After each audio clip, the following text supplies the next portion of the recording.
got Romeo by my side. Gonna have fun today, y'all. We live. And music start right now.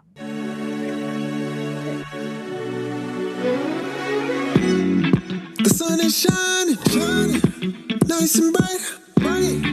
The birds are chirping, chirping, and I'm ready to fly. Time to get ready, ready for another day.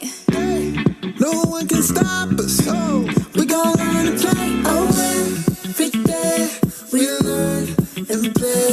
We do our best, so we'll be great. Oh, oh, oh, oh, oh, oh. You do your best, best, and I do mine, mine.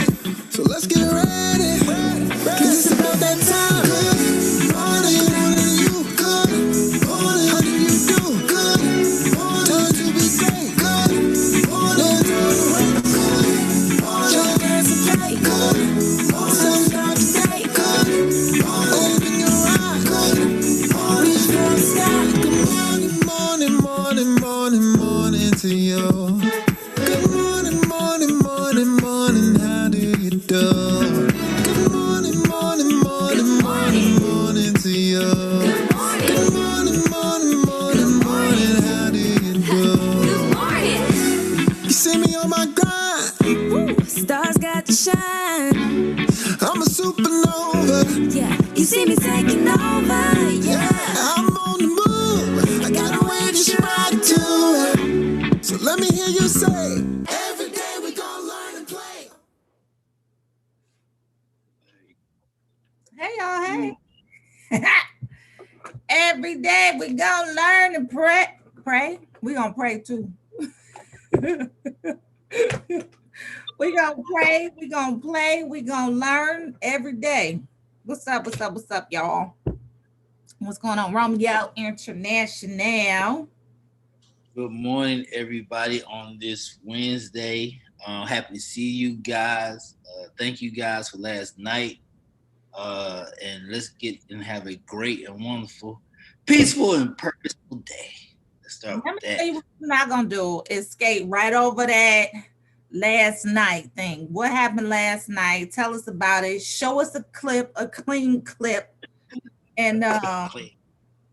When what? no clean clip, I I had the worst sleeping ever. Like the worst. I could not get comfortable for nothing. I woke up like 3:30, and again at 4:30 because I didn't go running last night. I guess my body was just used to running so early, so I went live, and people went live with me to comfort me.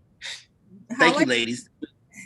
They went live to comfort me during my time of sleeping. But nah, I tried it, and I was gonna do it quietly because I got tired of hearing your mouth and my mama's mouth, and I was like, well, let me try this sleep thing. Nah, man, you? my, my body my body rejected that quick, so that ain't happening again at 2 o'clock. I got to be out doing something. Got to. Well, as long as you incorporate some type of sleep during the day, like naps are phenomenal. As an adult, I have realized that getting your nap in 15, 20, half an hour, even an hour during the day is very productive. So we got to do that. Naps. Nap. The thing that we hated most as kids, we wanted to take a nap. Um, So now you telling yourself to go take a nap. You telling yourself to go take a nap. Take a nap. Wow, interesting. But nah, I had the worst sleep ever last night, so that is not the thing. But like I said, man, I'm happy to be here today. It's Wednesday. I woke up. I get to see today. That's half of the battle, and then I get to hang out with Let me rolling tell you out. So what I like about your language that you just said, Romeo.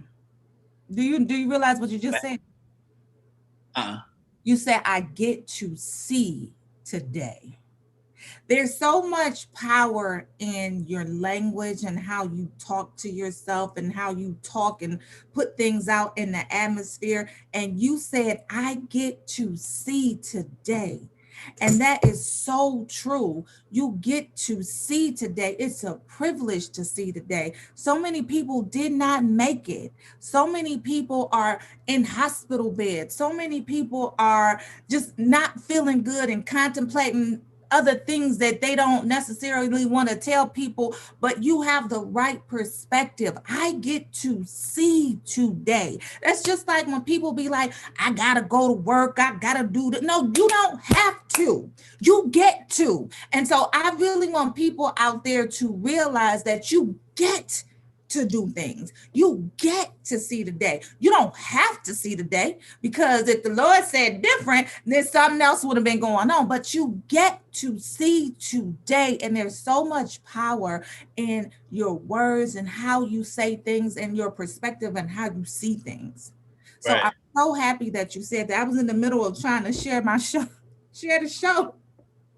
But you said that, and it gave me chills because it's so true. And a lot of people don't necessarily understand that you get to do things. You don't have to do shit. You get to do it. It's a privilege, it's an honor. Well, I mean, we see it. I thank you for that. I mean, Yeah, but I think we get to see that. What up, Taru? I think we get to see that every day. I don't think people value. It's interesting to me how life lost value, if that makes sense. Like life lost value. Like there's more value in a material thing than a life, a material object than a life. absolutely. And you're right. When people, people who complain about work, well, we can guarantee you there's 1,000 people that want your job. You don't have to go to work. You get to go to work. It's a privilege. Like Right, people need to make it's a subtle mind shift. It's very, very subtle, but it's still a mind shift that helps you to see that the glass is half full, it's not half empty. I get to go to work. It's an honor. Like, people be like, well, so at my age, my mom lives with me. I want right, my mom to live with me. I get to see my mom every day. I don't have to have her living with me. It's a privilege. It's an honor to have her live with me. You know what I'm saying? right, Like, like it's a very subtle shift, and a lot of people don't get it. And you go from complaining to being thankful. You go from complaining and putting it down to being appreciative and grateful. Like, right.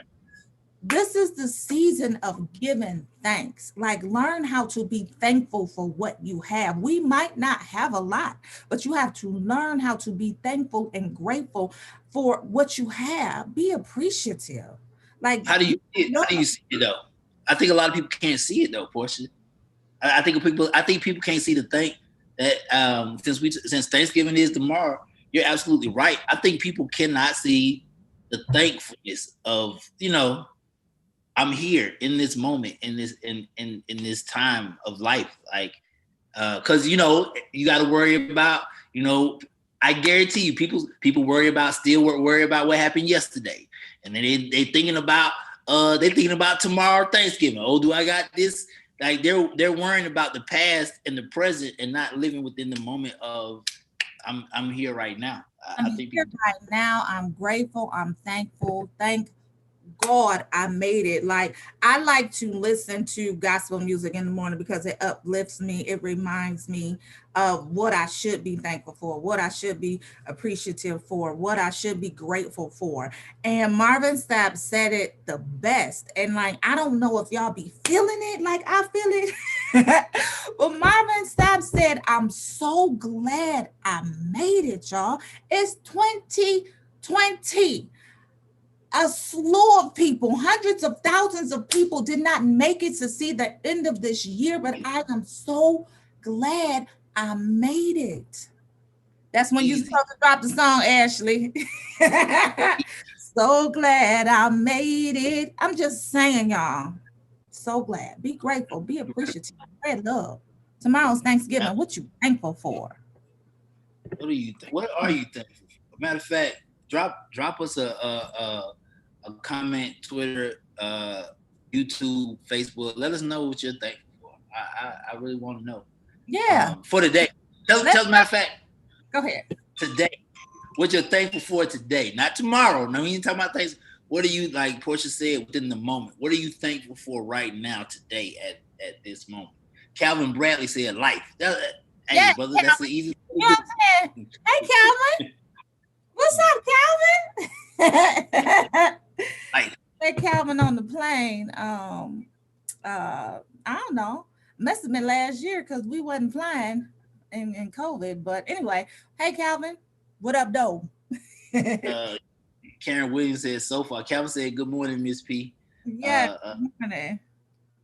I tell you what, I'm thankful for every last single female that checked in on me last night. Boy, I was struggling. I appreciate you. I really do.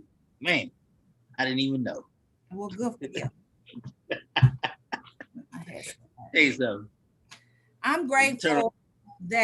grateful and thankful that I have my entire family here with me. Like the older you get, the more you just appreciate life, the small things that you can pass along, the knowledge that you do have.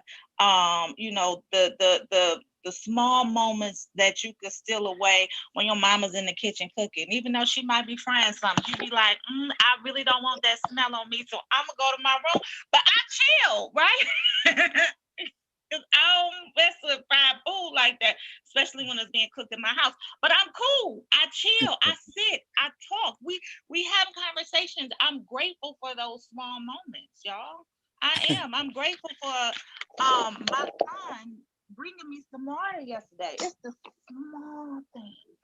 It's the small things. I'm grateful for family, life, for health, for strength.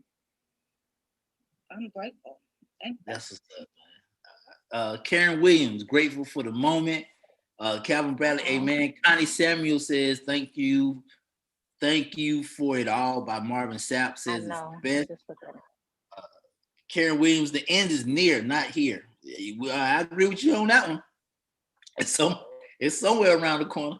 But good morning to everybody, man. It's somewhere around the corner. Yeah, good morning, y'all. Let me fix my mic right quick. We got a guest coming up, y'all. Plus, I'm thankful for Ashley. Let me say this. I'm thankful for our producer, Ashley. You know why? Because Ashley be waking up saying good morning, knowing damn well she was at the club yesterday. Not a joke. I'm thankful for Ashley.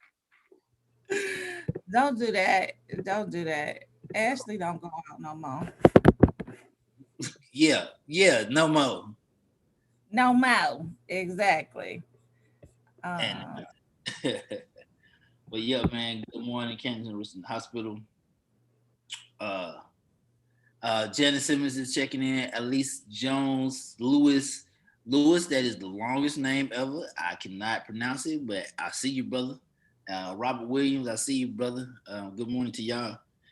We do have a guest checking in shortly on the AM Wake Up. Bring them on. Please bring them on. We have a very special guest that's coming up. Um, he was the former president of BET, and he's here to talk about the 40-year reunion with BET and tell us about all of the great things that they made as BET became one of the first African American owned companies to trade on the New York Stock Exchange. He was at the helm along with Robert Bob Johnson. They made history.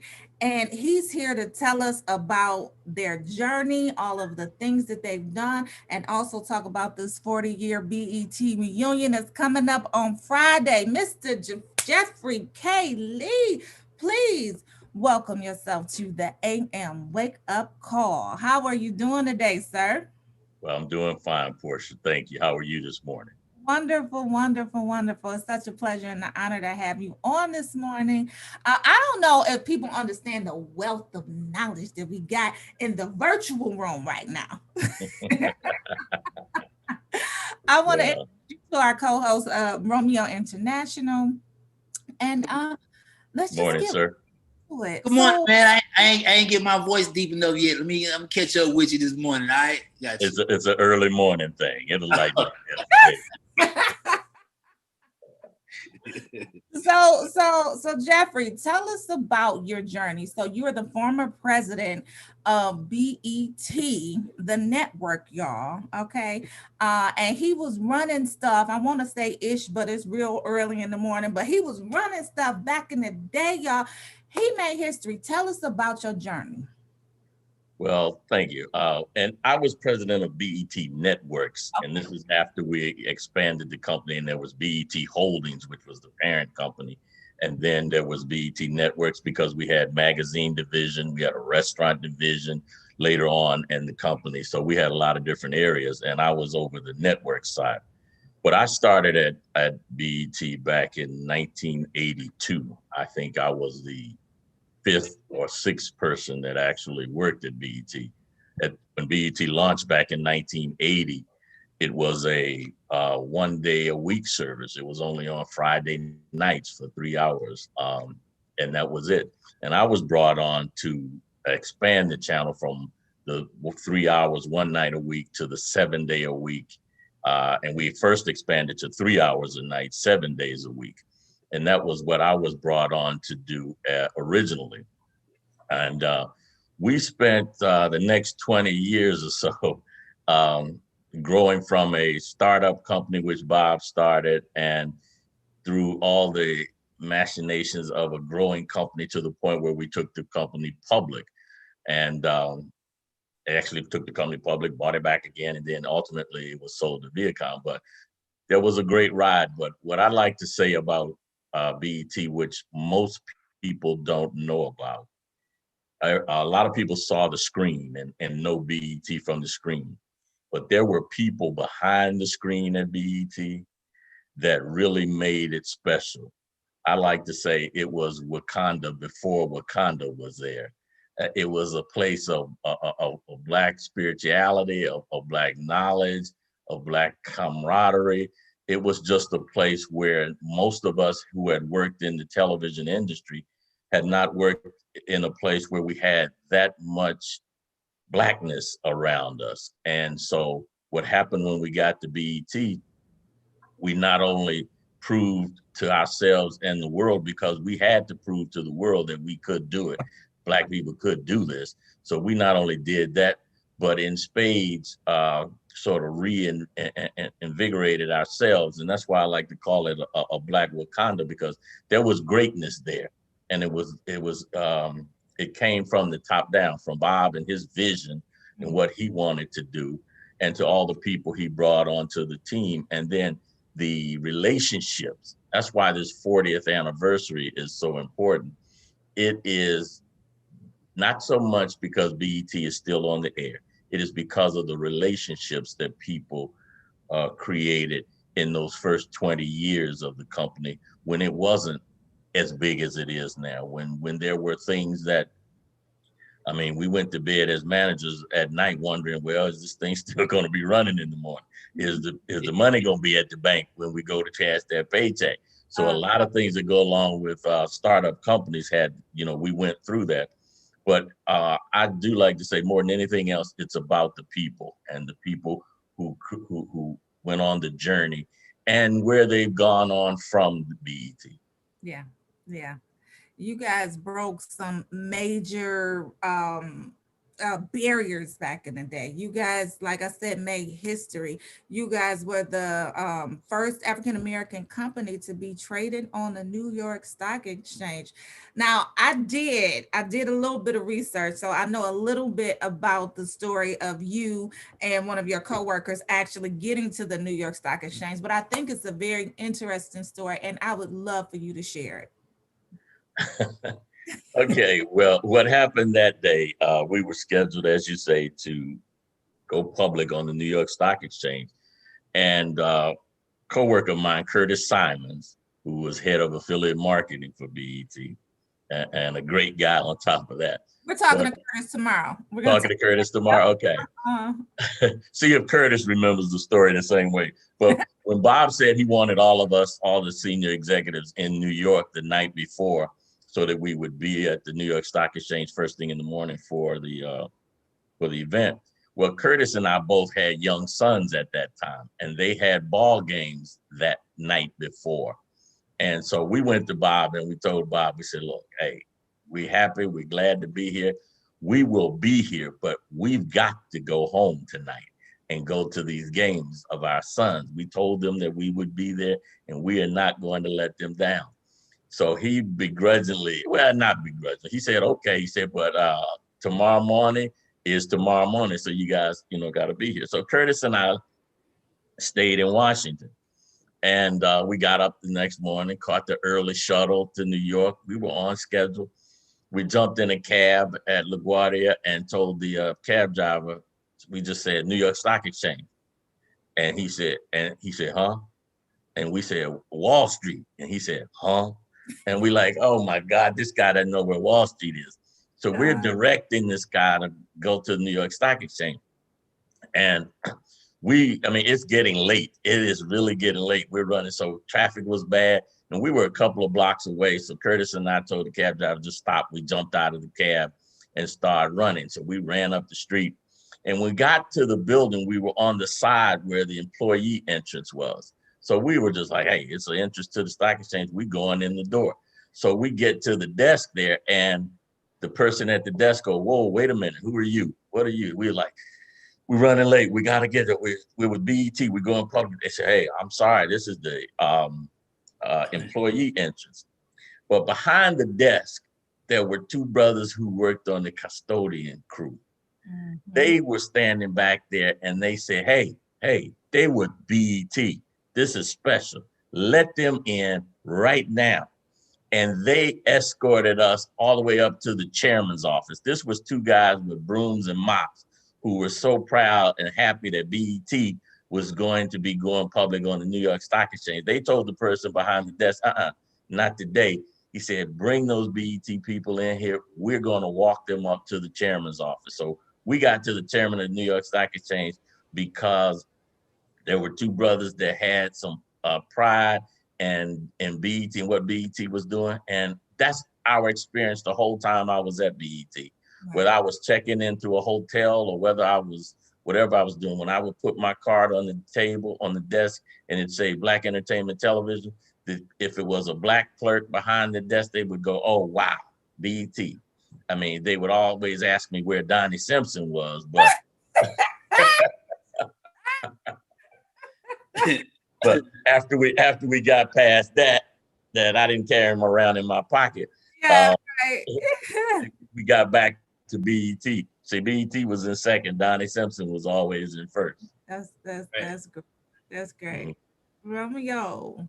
I gotta admit, man, I like because I came in late as the young dude. Like I came in late like the 106 in Parks, right. I'll be honest with you. I missed the old BET because I ain't not saying something different with the new BET. I'm just saying the old BET, like I felt a part of the culture. Like I felt like shows, program, music. I felt like I could watch me. I felt like I could watch me on TV that put me in a position that where I'm at right now. Mm-hmm. If that makes sense. Mm-hmm. Well, I'm glad to hear that because there were a lot of stories that people never heard about me. When we started doing sports, we would go into NBA locker rooms and we would go in with all the other ESPNs and CBSs, NBCs, and everybody else to do interviews with the players.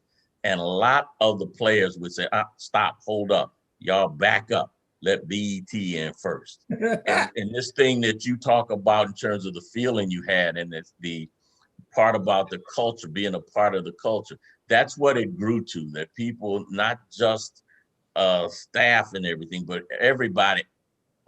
I used to say we were caretakers of a property, a piece of property that all Black America felt that they owned. And it was our responsibility to do a good job of a caretaker in that. And that's what I think we did. And that is part of the reason why I'm doing a new venture that I'm doing. Yes, let's talk about it. Rapid Social. Yeah, Rapid Social is a new social media platform that we're launching the first of the year. And it's about creating that sense of community. We are, as a people, probably the most prolific users of social media out there. We're everywhere on social media. but we're not, we've all got to fit in where, where we get in with social media. There's no social media platform that is ours, like the BET was ours. And we could go there and do all of the social blogging and all the things that we do on social media. So we're launching Rep It Social in January. And it's allow you to do the different things, all the different things you do on of social media, whether it's with your pictures, whether it's you're talking to your friends, whether it's whatever it is. It's a hybrid app. So it's got a little bit of TikTok, a little bit of Facebook, a little bit of Twitter, a lot of bit of Instagram. So you'll be able to do all of that in an environment that's comfortable and enjoyable and focuses on you. As we're doing it, and we're saying we're doing it for a BIPOC community. And the term BIPOC, most people may not have heard it, but it's a new term that's coming up. CBS put out a press release last week where they've done a joint press release with the NAACP, where CBS is committing that 50% of the talent on their reality shows, both in front and behind the screen, will be people that fit in the BIPOC, which means Black and Indigenous people of color. So there's a commitment out there from CBS anyway to start doing that on a major scale. And so we're targeting this app for that community, that BIPOC community. So it's focused on that. Well, we have a video of your app, Rep It Social, and it gives more content, or it gives another look into what the app is. So let's go ahead and play the video. I can't be a pessimist because I'm alive. To be a pessimist means that you have agreed that human life is an academic matter. So I'm forced to be an optimist. I'm forced to believe that we can survive whatever we must survive.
Oh, my download right now. Right.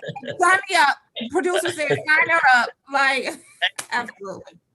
Hey man, let me tell you something. You just put a smile on my face, because I'm a social dude. Like matter of fact, I might be one of your reps. I'm a social dude.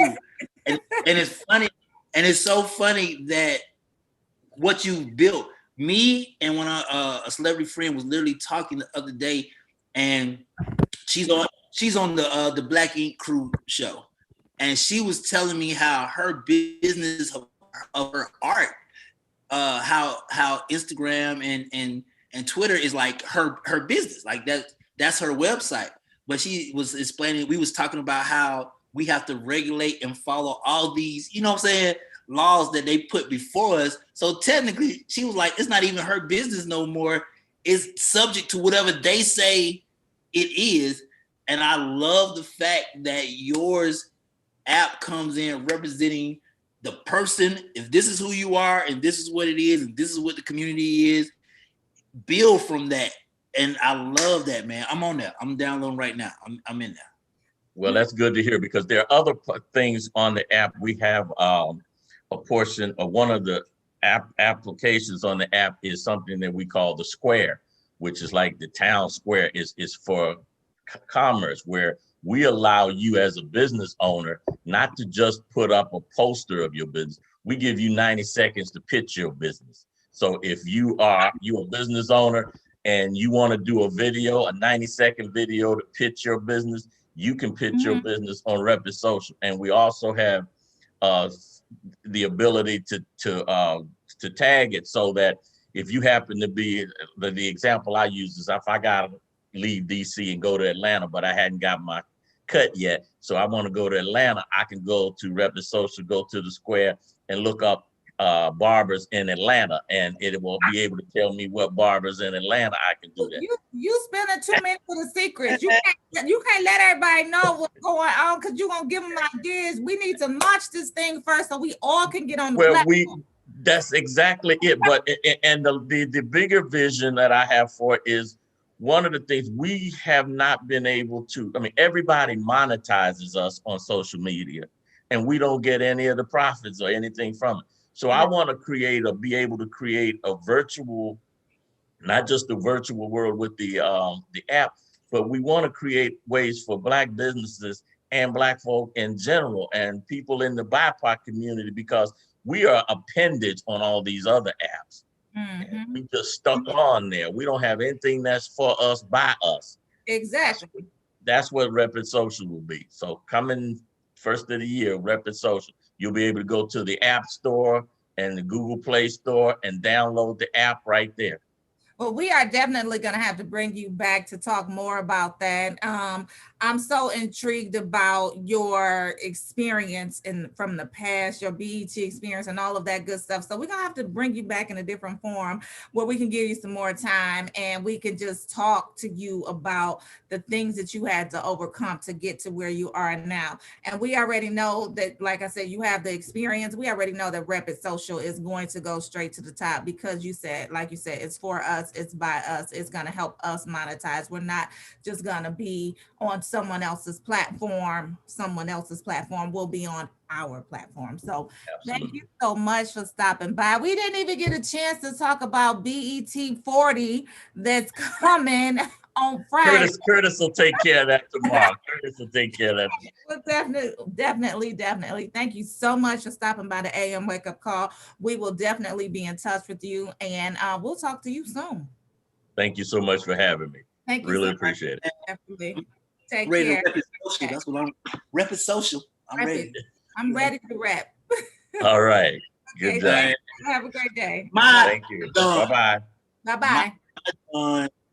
My done. That was super dope. Oh my goodness. I cannot wait for that. Yeah. We didn't have enough time with him. Like, he had so much knowledge, experience, advice. Like, that's our history. BET is the launch of Black people on TV. I mean, really, from an entertainment standpoint. Absolutely. I mean, we were all trying to be on MTV back in the day, right? And so, hey, that was our stuff. Yes. That was, like you said, Portia, that was our ish. Oh man, Shay, who is in our house? I got the crew with me today. Happy Wednesday! Happy Wellness Wednesday! Happy Wellness. Hey! You need to get some sleep. Romeo. I'm trying. I promise y'all, I'm trying to figure this out. I don't know what's going on, but I'll figure it out. Okay, you work on that. Right. Well, I am so honored to have some people with me today. I will introduce them. Hi, my name is Cortland Pickens, and we are No Minneapolis. Oh, stop. Hold on. Do that again. We weren't ready. So my name is Cortland Pickens, and we are No Minneapolis. And I did not sing any part of that. Yes. I can't sing a lick, just so y'all know. But I'm so proud to have, this is my daughter.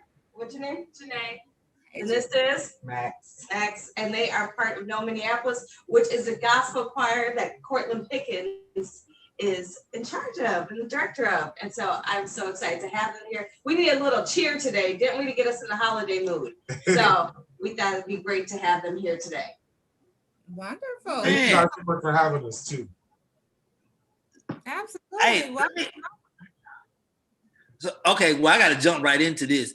Hey, because before y'all kick me out the group, I just want to let y'all know I was learning my parts. Y'all didn't have to do that. Well, let me ask you this, because this actually just popped up in social media. How I don't know if y'all heard about the Kirk Franklin situation where a DJ or artist took a gospel song and they made it more. I see you shaking your head. They made it more popish, more clubbish. How as creators of music, like, how do you guys feel about gospel music being clubbed, quote unquote? I'll say, I think it's definitely hit or miss. I know when we originally made gospel music, it's definitely in the attempt to bring glory to God, and to raise his name high. I think if we can keep the integrity of that, I think it's cool. It's when it loses that integrity of lifting up the name of Jesus. For me, I think that's when it goes a little south. So, yeah. But if it's club, if it's dancing, we can dance to it. That's cool. But when we add in our own lyrics on top of it, that's not, glorifying God. That's when it gets to be a little weird for me. So, okay, gotcha. So no city girls, gotcha. No problem. Really, Romeo? No city girls. But they've been doing that forever, Romeo.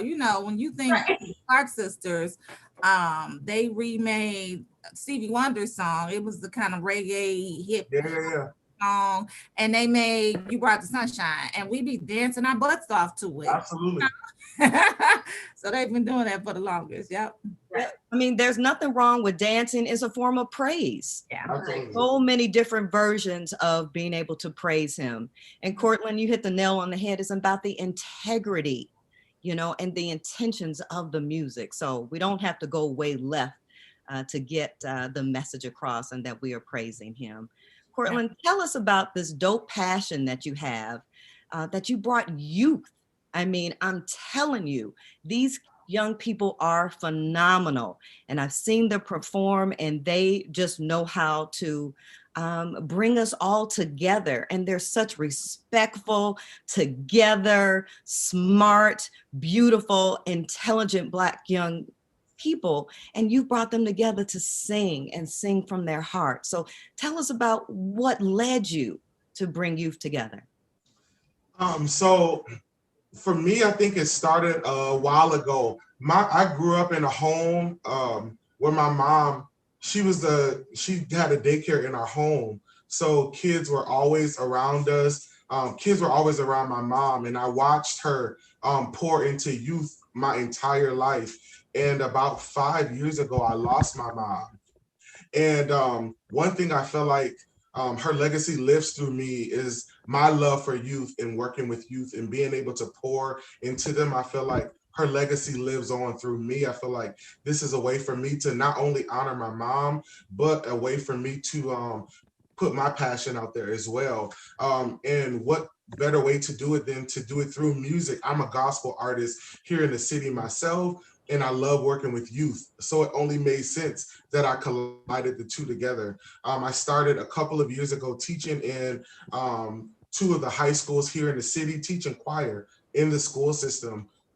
And I found that I literally would talk to students, and teachers would let me know that kids would literally come to school just to make it to my choir class, just to be a part of the community that I built at the school. So I saw that, and I was like, it's important for me to build this outside of the school during the summertime when the kids need it the most, during the winter break and the spring break, building that community outside of the school setting, and to be able to preach Jesus to them in my own way. In the school system, I had to do it, very vague. I can't preach to the kids at school. It's really about living a life in front of them that honors God, which is perfectly fine for me. But I wanted to be able to sit them down and have more dialogue about Jesus Christ and their faith and how it's blessed me and touched my life. So literally, music is just a tool for me to reach the youth and to get them onto a better path. Hey, Shay's daughter. Yeah, this is I'm pointing at you. Yeah. Let me ask you this, because you're the youngest in the group, right? No, actually. One of the youngest. So how many people in the group, Portland? So I have a roster of about 52 youth right now. Okay. Oh, okay. Yeah. So we have to keep it small though, pandemic. Yes. So my question that I'm directing to you is, being the way and it's an honest conversation, being the way the world is now, and there's something happening every day with youth, whether it's on the streets, in the community, in music, socially, like when you're creating or when you're finding a place of peace with gospel music, have you found it difficult, to be in that peaceful place? Because me and Portia was talking earlier about, being respectful and of the moment. Like, we're alive in this moment. Like, have you ever had like a hurdle during this point in time? Not really. When I do sing gospel choir though, I like to give praise to it because that's not the main music I listen to. So I like to kind of keep it separate, but also make sure that it's moderate in like everything that I listen to. Still, like I still have some songs that we even sing on my playlist just so I can get that praise for myself sometimes, but also like just I love it. Now, so here in Detroit, they had the youth choir that went on to, I think they made it to like the finals of, what was the name of that show? America's Got Talent. America's Got Talent. Yeah. So are you thinking about taking your youth group to America's Got Talent too, or something like to that magnitude? Listen, for me, the sky is the limit. When I feel like I got the call to do this choir from God and I said yes, I feel like in prayer one day, the Lord told me he was going to blow my mind with this choir because I said yes, because this is a huge commitment for my life, pouring into youth on a daily basis like this. In the heart and the passion that these kids bring to the table, listen, the sky is the limit. If the Lord wants to take us to America's Got Talent, listen, Broadway, Carnegie Hall, BET Awards, the Grammys, we're here for it all. So. Oh, absolutely. And as a mother of a child in the group, I'm just so happy that she has this outlet during this time. And I guess my next question to you, Cortland, is how has this helped the youth during this pandemic? And they're like inside the house, they can't be on the streets. How do you feel this has, influenced them? Absolutely. Listen, I will say this, when everything first shut down, not only was I miserable, I'm a heavy extrovert. Being around people for me, I gain my strength and just, community. And with this choir, I really built a community amongst young people to where it's a safe space where they can come to. It's a place where they can come and have a family outside of their family. And so when everything shut down and we didn't have this anymore, these kids was miserable. I think I lost about half of my choir during that time because I still kept doing Zoom. But listen, Zoom was irritating for me, Portia's like, yes. Listen, I'm a teacher. We have to be on Zoom for school. And then to come and do it for the choir too, it was tough. So when things started to open back up again in June, I said, we have to come back together and bring this community back together again. And the kids, it was almost like a family reunion. The kids were so excited to be around each other again. It's something that these kids definitely need. When they have a safe space, a place that they can call home, where they can let go and just be themselves, I find like they thrive in those atmospheres. So it was important for me to just create that moment for them again during this pandemic.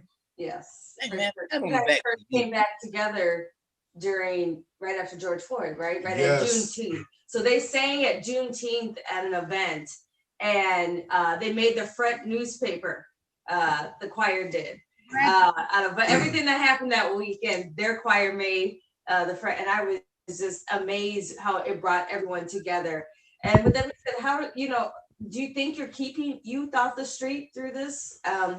I feel you are. Yeah, absolutely. Listen, a lot of the kids that are in my community choir, they are current or alumni students from my high schools that I've taught at, or people from the community. And to hear the stories from the youth on how being a part of this choir has saved their lives and just giving them a platform to do something positive. Listen, many of these kids can be on the street, selling drugs, gang activity, doing a bunch of stuff that they don't have no business doing, but they're choosing, I'm not making them, they're choosing to come and be a part of something that's positive and something that's uplifting. And that to me is more important. So like, yeah. I love it. We don't have to bring them back or bring the choir back. I don't know. We got to do something. Y'all singing Christmas carols this Christmas? Well, they're gonna sing a little bit right now. Hey, Portia, they want to close us out with the song for Wellness Wednesday and to continue to bring healing in this season of Thanksgiving. Hey, let's go. Then do y'all need me on Sing this? us out. They're gonna sing us out. They don't need you, mommy. Okay.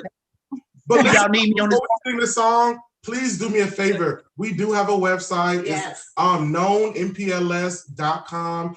We just released a virtual concert, so you can see the full choir there, and it's amazing. Yes. Again, that's known, knownmpls.com. Listen, they sound amazing in big groups. So this is just a very, very small portion of this. All right. Okay. All right, sweet. Just wait. Just wait. See. Just rain down, Lord, please. Let your love just fall like raindrops rain. Lord, please. Just rain down, Lord, please. Let your love just shower us, just rain. Lord, please. Yeah. Just a little snippet for you guys. It's my favorite song of them. Well, happy Wellness Wednesday. Thank you, Cortland Pickens. Thank you, Known MPLS, for joining Let Go, Let Flow with our favorite rolling out. As always, inhale the positive, exhale the negative, and have a blessed happy holiday. Woo! Great day, everyone. Thank you.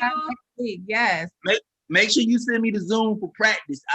I'm ready. You have to audition now. What? You saw my EP. Now I might.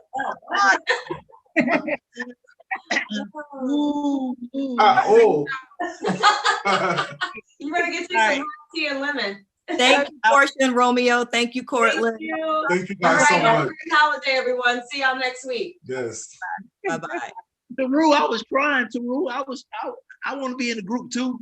No, Why am I done? I want to sing.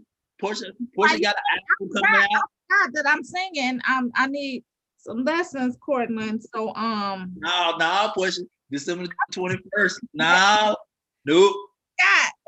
God. Gregory Jones. Good morning to you, sir. How are you doing today? Good morning. Hope all is well and you guys are enjoying your morning.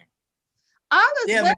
We definitely had a different show today. We had an executive from BET. We had some kids bring us some joy for Thanksgiving. They were singing. Now we got you, an entrepreneur. You're going to tell us about your journey. You're going to tell us about playing sports in the midst of COVID and all of that great stuff. So welcome. Definitely. So my name is Gregory Jones II. I am the owner of G2 Hoops LLC. G2 Hoops is a sports marketing event management company specializing in providing a unique platform and grassroots basketball. We also have branched off into doing speaking engagements, merchandise. We do skill development as well. And from time to time, we have consultant aspect of the company as well too.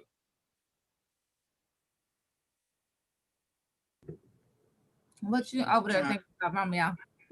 Because I'm trying to figure out when Greg gonna put me in the game. Let me ask you this. Put you in the game. Let me ask you this.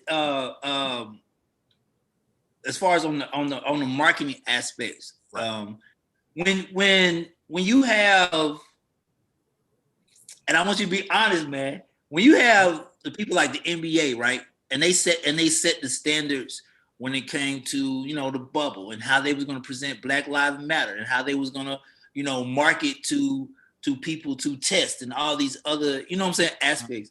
But then you look at other sports, college, NFL, baseball, I hate to call them out, but you're looking at other sports who aren't on the same narrative, right?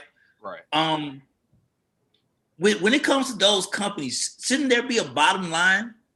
Because I'm pretty sure like you have a bottom line of, okay, if this is the event that we're doing or the athletes that we're representing or the product or brand, like shouldn't there be like an overall bottom line with one message? Because they didn't do that. I'm just saying. Yeah, they didn't do that. It should be a bottom line, right? And the bottom line with everything that's going on is the people, right? Because if you're able to not just cater to the people, but you are showing them and their best foot forward, then a lot of things will come your way.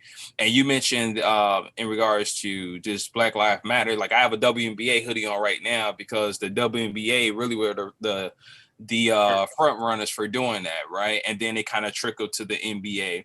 But also you got to remember, I mean, when you look at the NBA and WNBA, I mean, when you just look at the players within both leagues, who's represented the most, right? So when you look at the representation of the players in that league and what they look like, and majority of them being Black and brown players, I would expect them to have more of a voice, more illustration, and more of a demand of things to change or want to have things seen from a certain lens or viewpoint for everybody else. If I'm sorry, Portia, one more question. So if I was your client, because I've always been really interested in this, and I was even interested in it because I played 2K. I think I was playing 2K one time, and like random on one of the random updates, like they had like a Black Lives Matter banner up. They had a vote banner up.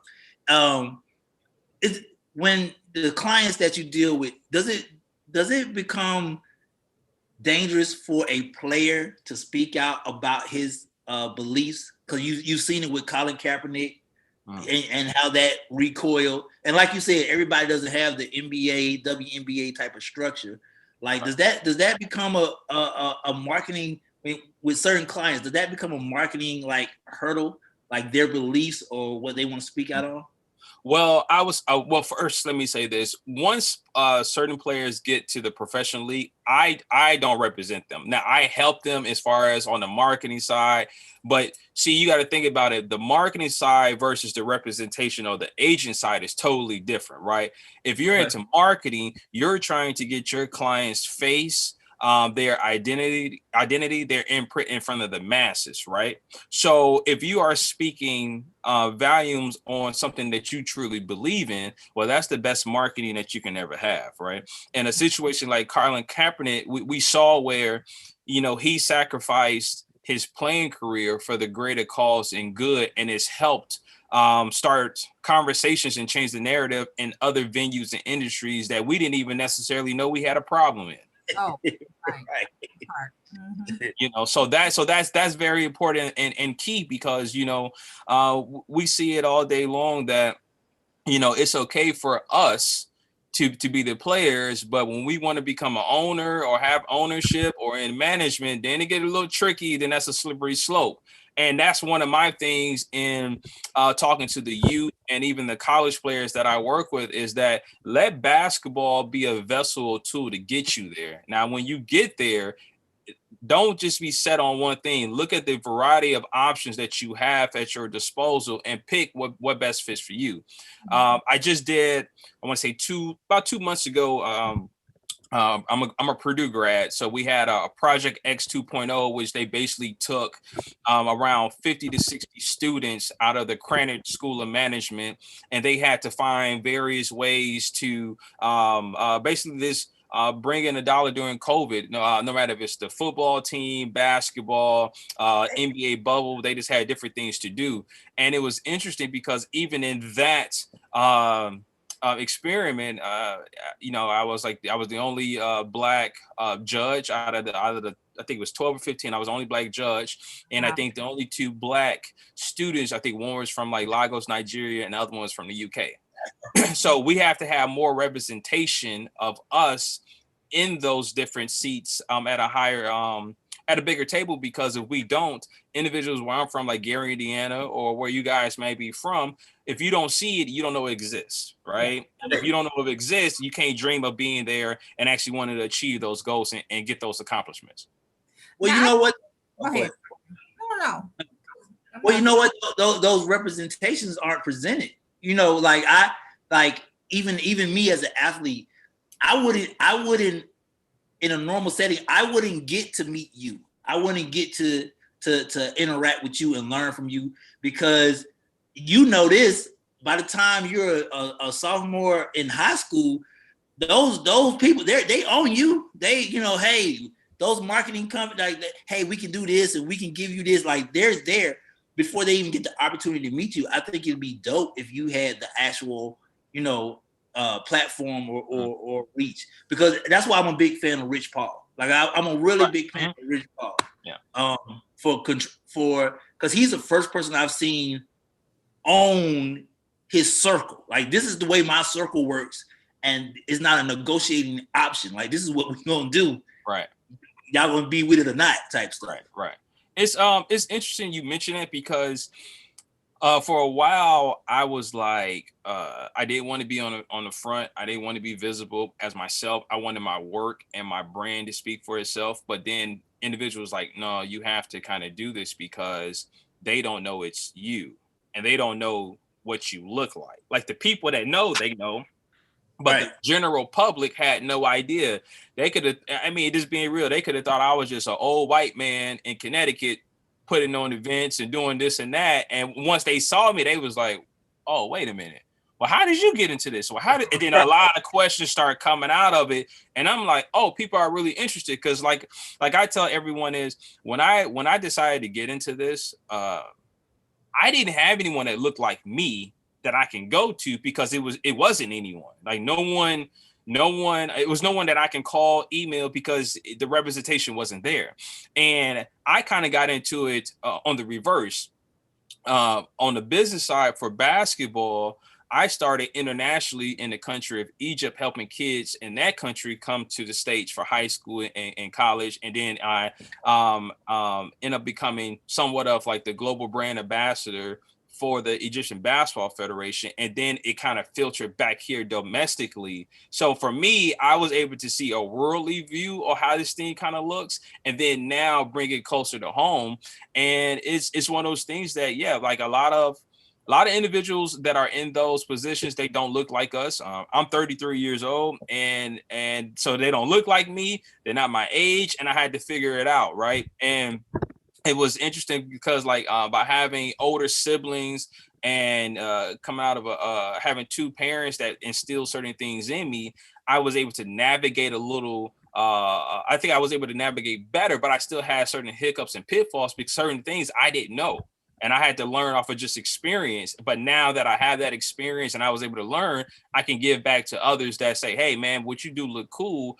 And I'm like, yes, it looks cool, but it's a lot of work. And if you're willing to put in the work, then you can have a lot of different successful stories within this. I love it. We have to bring you back because we don't have enough time to talk about all the things that you are doing. I wanted to talk about basketball and COVID. I wanted to talk about how you guys are sustaining, but we don't have a lot of time left. Are you in Detroit? I am. Okay, it's so a couple of my tournaments I have Detroit Edison. Their girls team is amazing in Detroit. Coach Monique Brown is a really good friend of mine. They play on the Michigan crossover, Nike EYBL circuit majority of the girls. But I know it's about to get cold in Detroit, so I'm gonna have to send you one of our winter hats. Oh, send it. Send it. I'm gonna have to send you one of our winter hats, and I got you. We're gonna send that. And for you, Romeo, I got snapback. So it's talking about COVID. Yeah, so this right here is it's our Black History Month one we have that I came out with. And what we did was, so when COVID hit, I was like, man, I got to find different ways to be a little bit more creative, think outside of the box. And on LinkedIn, like, I use LinkedIn so much. And I came across someone that was with the Liz/New Era group. And I was like, man, I think I want to do hats. But I don't know yet, so let me figure it out first. And they was like, man, why don't you go to a local Liz, let them do a hat. And I'm like, okay, cool. I did a snapback and I posted it, and everyone was like, well, how much? Wow. Yeah. And I was like, no, it's not for sale. They was like, no, how much? And it's crazy because so I had a 12-month goal on how many hats I wanted to sell, and we succeeded that in the first 5 months during COVID. Damn. And right now we have, I want to say 12 different hats right now that we have. And they all have different names that are significant to me of different points in my life, things that I went through, because I'm a firm believer in no matter if it's a consumer or not, you want people to be able to relate to what you went through or what you're going through, because that might help them in some trial or tribulation in their life, right? So all the hats have a name of something that took place in my life, or just any type of event that was in my life. So I wanted to make sure that I touched on that before we get off of here. So because I see the hat you got on, so I see you rock hats. So I'm gonna have to send you something. That's all I know. Okay, work with producer Ashley. She's gonna send you a chat message. Work with her, give her your information. She'll give you ours, where to mail the stuff to, and we'll go from there. But we definitely got to talk more with you. I appreciate y'all having me on here, and I just want to say everyone that's on here and that might be looking live and also just on the replay, happy Thanksgiving and happy holidays. Somebody on Facebook was chiming in talking about, I need the Black History Month snapback. James said he need that snapback. So okay, hey, yeah. All right, James. Well, you can reach me, James, on Facebook. Go to G2 Hoops LLC. On Twitter and Instagram is at 1GJones2. So figure out how you want to do that. Reach out to me, and we can get that hat to you. All right. Okay. Stand by. Producer Ashley is gonna send you a chat. All right. Thank you. Okay. Thanks, Greg. We appreciate you. All right. Don't go nowhere. I'm not. I got you. All right. All right. See you soon. Okay. Bye-bye. Bye. Hey man, it's Wednesday morning. Y'all, we have an action-packed show before our Thanksgiving Day. I'm just saying. First of all, let me start my commercial. Hey, this is Romeo International with GT Hoops. Make sure you check out our new hat line. I'm just gonna throw that out there already. Yeah, his hats were hard. That was nice. I like that Black History Month hat. But I was gonna say one thing I do think is dope is the fact that he realized he had to put his face in front of the message, because a lot of those athletes don't see that. They really don't see who they talking to until they knocking on Portia Monique door like, hey, I'm here to recruit your son. Hold up. Right. 88-year-old white man. 88-year-old white man. Come on now. So speaking of fashion and hats, we also have Fashion LC Apparel Consulting with Lanice Kalia. Is that how you pronounce your name? Collier. Well, good morning, Lanice Collier. Yes. So what's that nationality, Collier? What's that? Girl, that's something my mama made up. Okay. Mamas do that. My family name is Collier, and that was her way of trying to keep the family name and do something extra. You see how she forgot my name, so she just being creative. Today her birthday too. So. Oh, birthday, Ma. I appreciate it. That's hilarious. So, world-renowned designer Lanice Collier. Okay. You're known to the world as the fashion fairy godmother. tell us what you're on a journey for. Welcome to the show. Thank you. Okay, so my goals and my journey is to help Black women create their brands. And when I say create their brands, I'm not talking about like marketing or advertising. I mean physical product. I own LC Apparel Consulting, which is a product development and manufacturing company. It's fully Black owned and fully Black staff at Black women. And we have over 200 plus Black women designers, emerging designers, aspiring designers, established designers all over the US that we are actually creating products for. So my goal is to say that Black girls design too, and I feel like we are not represented in the market enough. So yes, I'm a designer myself, but I consider myself more of a teacher, a mentor. I offer services, courses, mentorship packages, training one-on-one, so that people that want to design and make clothing can really be successful in the business. Listen, I love that. Hashtag Black girls design too. Exactly. I love it. I love it. How did you even come up with this idea? Like, what was your inspiration for getting into the business? Okay, well, I'm originally from Chicago. I moved to New York when I was 25 to get my master's in fashion management and merchandising. I had a degree in design, and just honestly, in undergrad navigating, I was the only Black girl. My teachers, I don't think took me serious. I didn't have the best experience in college with teachers and professionals. I mean, in my profession, they always wanted the avant-garde, the museum stuff, and to me, it's just not wearable, and it's not it's not practical, to me, most people, and it definitely didn't relate to me in any way. I want to make clothes that I see women every day in, something that's functional, something that works in that way. So college was just like a dub for me, and I just didn't get the support I needed, like from my teachers. Then I got to my master's program. I underestimated myself, to be honest, because I didn't even need that master's program. I actually was teaching them classes. So I underestimated what I knew and what I could do. And it was always someone asking me, and not just asking me, I'm volunteering information. I was like, well, you could do this and you should do this, and this is for this. And one of my girlfriends said to me, she said, why don't you just teach? Like, you like it. Like, you clearly like mentoring and helping people. And I was just like, I don't know. So I started to like apply for like FITs and Parsons. And even though I had the credentials, I never got hired.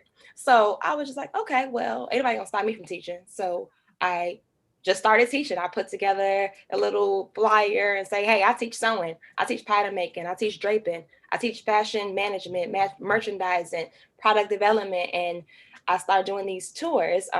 They call the NYC Garment District Tour, because for some reason, I feel like they're in the market. They always feel like you got to go overseas to make products. And no, you don't.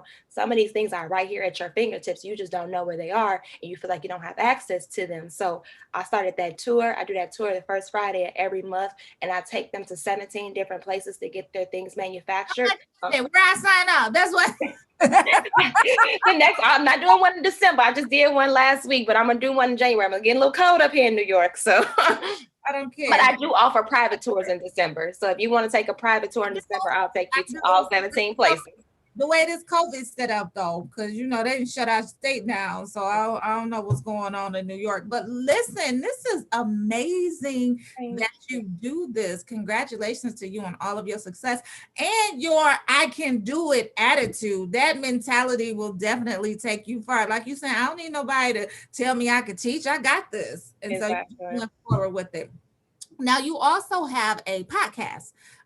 What's the name of your podcast? Black in Fashion. Tell us what type of things you guys talk about on your podcast. So, where can you find it as well? For me, for the podcast, it's only so much that I can get out from my consulting business if you're not necessarily based in New York, or if you don't have the money to, use our courses or our services. So the podcast really is just an extension of the consulting agency where you could get free information. It's free game all over that podcast. And I literally start from the beginning and building your brand foundation all the way up to I've had a fashion law attorney on there with me. I've had fashion branding agencies on there with me, stylists, models, you name it. So no matter what facet of the fashion industry you want to be in, we've discussed it. We've talked about the struggles. We've given tips and advice. I've even did an entire podcast on resume building. So my push is definitely for entrepreneurship. But if you just want to work your way up the corporate chain, what to do, how to move when you're the only Black girl in a position of power and you in a fashion company and stuff, and how to excel in your career. So I just wanted to get out as much education as I could to let people know, like, just be determined. Like, resilience works. Resilience works. And I would definitely say that dreams come true. But I just wanted to motivate, inspire, and just like push people to like, it's out there. And I give out my resources on my podcast. I talk about different things that you should be doing, challenges, different things that come up even in the fashion world, like when, political stuff too, and when people do things they ain't supposed to be doing, and how they like to really hone in on these luxury brands that ain't doing nothing for them. So I get a little deep, and I have my deep episodes when I really talk about the culture and political, but then I also make sure that I keep an education and an entrepreneur base. Girl, that's one of my pet peeves. Y'all sit up there and y'all wreck these brands and y'all building the legacies for these people, and they ain't doing nothing for you. They don't want nobody to wear their brand. They sitting up there, they collecting all the money, they not giving back. Like, that's one of my pet peeves. But you want to walk around and be this walking billboard for them, giving them all this free branding.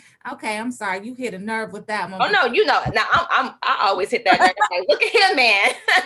Support your Black brand. So yes. Yeah, the Black in Fashion podcast actually is having a Black Ass Friday in 2 days. I rented a big space over here in Brooklyn. I have 20 vendors, Black owned, that are coming in to sell their products. We got accessories, we got fashion, we got food, drinks, cosmetics, everything, because I wanted to create a Black marketplace on Black Friday. So I hope everybody come out and shop with us, and everybody that's in the venue also will be offering the same promotional discounts and stuff like that on their website. So I'm just like, I'm Black designer everything. You go up and down my Instagram, that's all you see, Black designers only. Like, anytime I wear something, if I'm not wearing my own stuff, Black designers only. I don't play that mess.